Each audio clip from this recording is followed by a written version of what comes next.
जय श्री राधे कृष्णा। ओम कुकरेजा चैनल पर आपका हार्दिक स्वागत है। हरि अनंत हरि कथा अनंता में आज सुनिए राधा रानी के जीवन की 10 अनजानी बातें। श्रीमद् भागवत पुराण, विष्णु पुराण, ब्रह्मवैवर्त पुराण और स्कंद पुराण में राधा रानी के बारे में वर्णन मिलता है। पुराणों के उल्लेख के अलावा भी दूसरे ग्रंथों में और समाज में प्रचलित मान्यता किंवदंतियों के आधार पर राधा के बारे में कई तरह के किस्से और कहानियां का पता चलता है। यहां जानिए 10 अनजानी बातें। 1. राधा का पुराना नाम। पद्म पुराण के अनुसार राधा वृषभानु नामक वैश्य गोप की पुत्री थीं। उनकी माता का नाम कीर्ति था।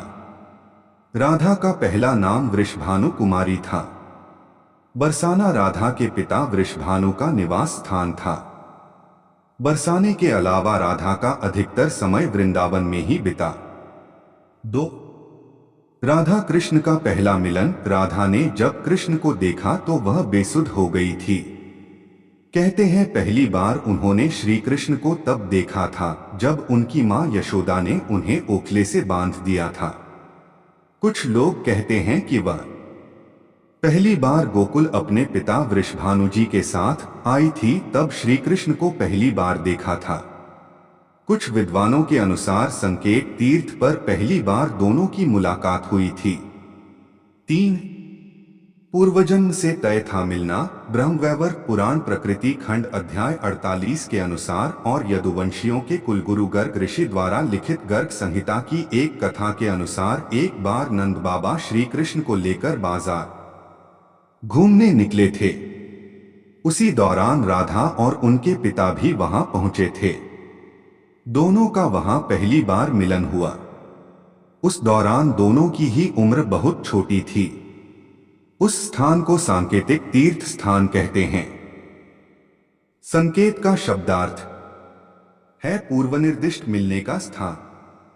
मान्यता है कि पिछले जन्म में ही दोनों ने यह तय कर लिया था कि हमें इस स्थान पर मिलना है।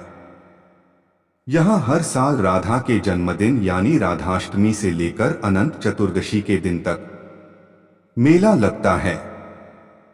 4. राधा कृष्ण का विवाह। गर्ग संहिता के अनुसार एक जंगल में स्वयं ब्रह्मा ने राधा और कृष्ण का गंधर्व विवाह करवाया था। श्री कृष्ण के पिता उन्हें अक्सर पास के भंडिर ग्राम में ले जाया करते थे। वहां उनकी मुलाकात राधा से होती थी। एक बार की बात है कि जब वे अपने पिता के साथ भंडिर गांव गए तो अचानक तेज रोशनी चमकी और मौसम बिगड़ने लगा।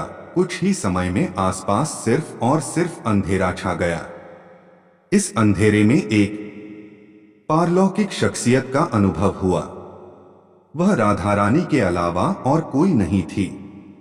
अपने बाल रूप को छोड़कर श्री कृष्ण ने किशोर रूप धारण कर लिया और इसी जंगल में ब्रह्मा जी ने विशाखा और ललिता की उपस्थिति में राधा कृष्ण का गंधर्व विवाह करवा दिया।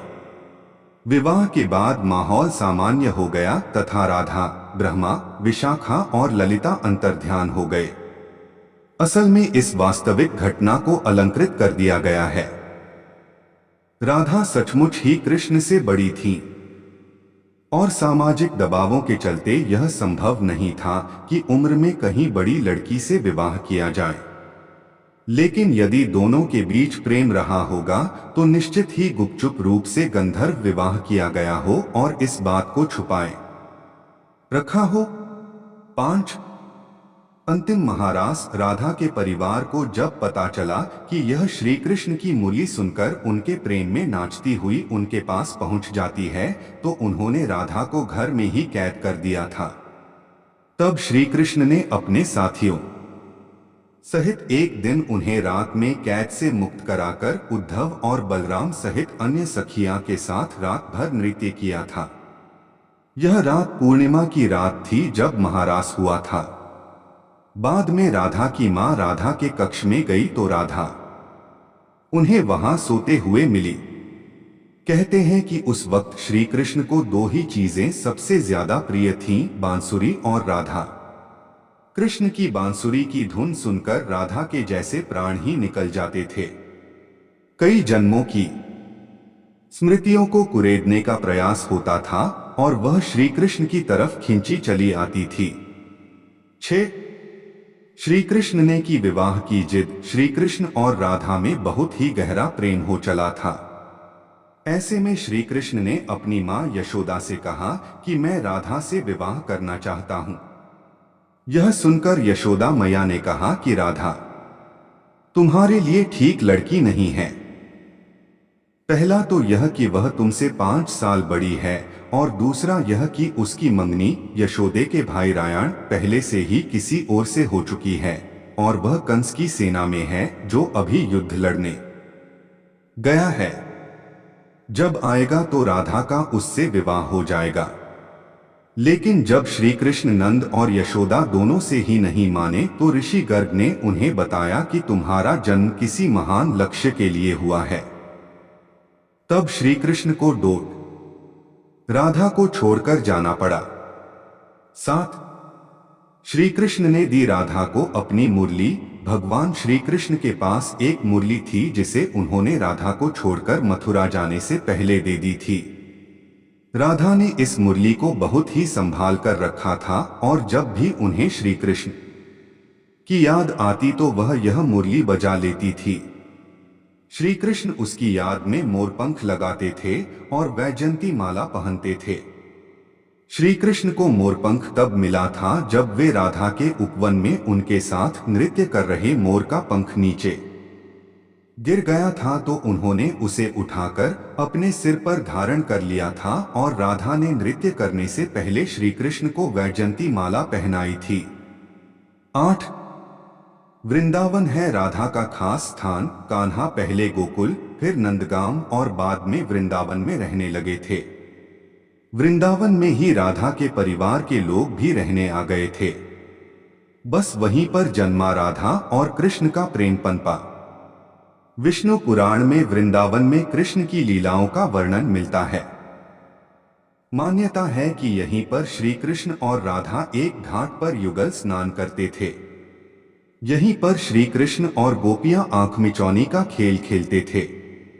यहीं पर श्री कृष्ण और उनके सभी सखा और सखियां मिलकर रासलीला करते थे। कृष्ण की शरारतों के कारण उन्हें बांके बिहारी कहा जाता है। यहाँ पर यमुना घाट के प्रत्येक घाट से भगवान कृष्ण और राधा की कथा जुड़ी हुई है। 9 रायण से विवाह। ब्रह्मवैवर्त पुराण के प्रकृति खंड 2 के अध्याय 49 के श्लोक 39 और 40 के अनुसार राधा जब बड़ी हुई तो उनके माता पिता ने रायण नामक एक वैश्य के साथ उसका संबंध निश्चित कर दिया। उस समय राधा घर में अपनी छाया का स्थापित करके खुद अंतर्धान हो गई। उस छाया के साथ ही उक्त रायण का विवाह हुआ। इसी श्लोक में आगे बताया गया है कि भगवान श्री कृष्ण की माता यशोदा का वह रायण सगा भाई था जो गोलक में कृष्ण का अंश और यहाँ यशोदा के संबंध से उनका मामा था। मतलब यह कि राधा श्री कृष्ण की मामी थी। यदि हम यह माने कि श्री कृष्ण यशोदा के नहीं देवकी के पुत्र थे तो फिर राधा उनकी मामी नहीं लगती थी। रायण को डोट रापान अथवा अयन घोष भी कहा जाता था। पिछले जन्म में राधा का पति रायण गोलोक में श्री कृष्ण का अंशभूत गोप था। 10 कुरुक्षेत्र और द्वारिका में राधा जब कृष्ण वृंदावन छोड़कर मथुरा चले गए तब राधा के लिए उन्हें देखना और उनसे मिलना और दुर्लभ हो गया। कहते हैं कि राधा और कृष्ण दोनों का पुनर्मिलन कुरुक्षेत्र में बताया जाता है, जहां सूर्य ग्रहण के अवसर पर द्वारिका से कृष्ण और वृंदावन से नंद के साथ राधा आई थी। राधा सिर्फ कृष्ण को देखने और उनसे मिलने ही नंद के साथ गई थी। इसका जिक्र पुराणों में मिलता है। कहते हैं कि इसके बाद राधा और श्री कृष्ण की अंतिम मुलाकात द्वारिका में हुई थी। सारे कर्तव्यों से मुक्त होने के बाद राधा आखिरी बार अपने प्रियतम कृष्ण से मिलने गई। जब वे द्वारका पहुंची तो उन्होंने कृष्ण के महल और उनकी 8 पत्नियों को देखा। जब कृष्ण ने राधा को देखा तो वे बहुत प्रसन्न हुए। तब राधा के अनुरोध पर कृष्ण ने उन्हें महल में एक देविका के पद पर नियुक्त कर दिया। कहते हैं कि वहीं पर राधा महल से जुड़े कार्य देखती थीं और मौका मिलते ही वे कृष्ण के दर्शन कर लेती थीं। एक दिन उदास होकर राधा ने महल से दूर जाना तय किया। कहते हैं कि राधा एक जंगल के गांव में रहने लगी। धीरे धीरे समय बीता और राधा बिल्कुल अकेली और कमजोर हो गईं। उस वक्त उन्हें भगवान श्री कृष्ण की याद सताने लगी। आखिरी समय में भगवान श्री कृष्ण उनके सामने आ गए। भगवान श्री कृष्ण ने राधा से कहा कि वे उनसे कुछ मांग लें, लेकिन राधा ने मना कर दिया। कृष्ण के दोबारा अनुरोध करने पर राधा ने कहा कि वे आखिरी बार उन्हें बांसुरी बजाते देखना और सुनना चाहती हैं। श्री कृष्ण ने बांसुरी ली और बेहद सुरीली धुन में बजाने लगे। श्री कृष्ण ने दिन रात बांसुरी बजाई। बांसुरी की धुन सुनते सुनते एक दिन राधा ने अपने शरीर का त्याग कर दिया।